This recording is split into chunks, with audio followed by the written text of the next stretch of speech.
Pagkatapos ng libing ay umalis si mama at sumama ng tuluyan sa lalaki niya. Ngayon ay 3 taon nang patay si papa at marami nagsasabi sa amin na tanggapin ang lalaki ni mama na naging dahilan ng pagkamatay ni papa.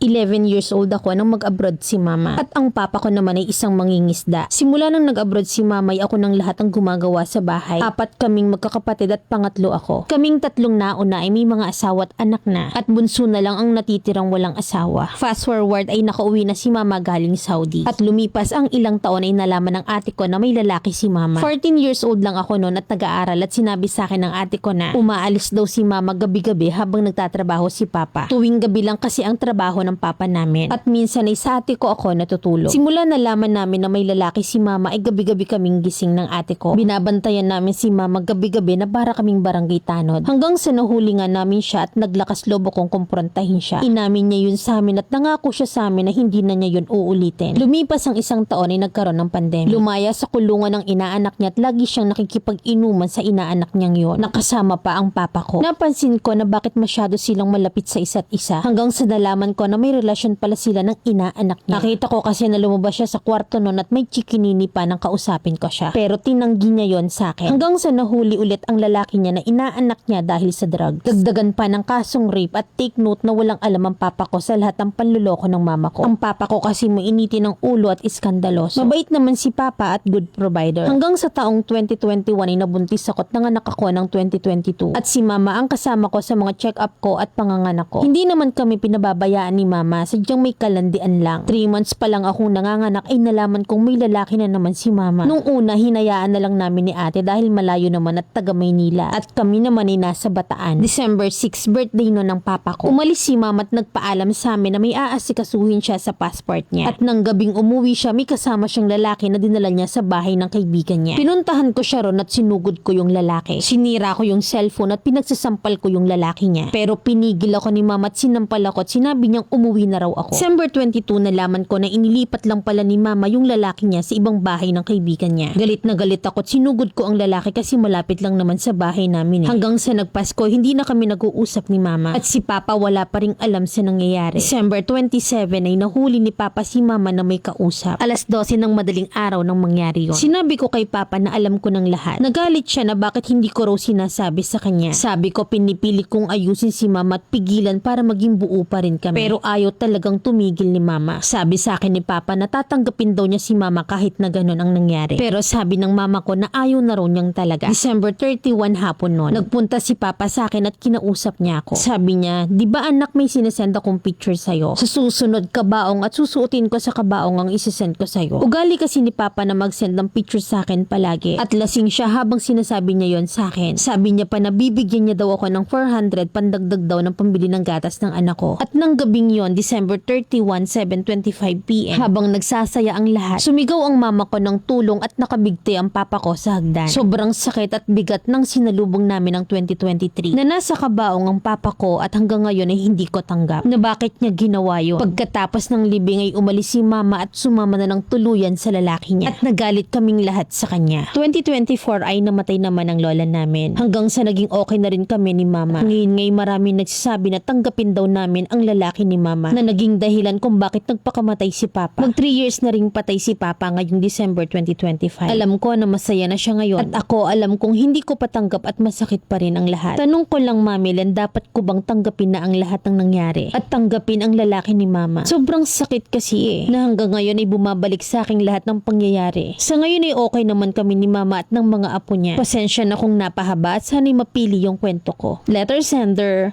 Rain.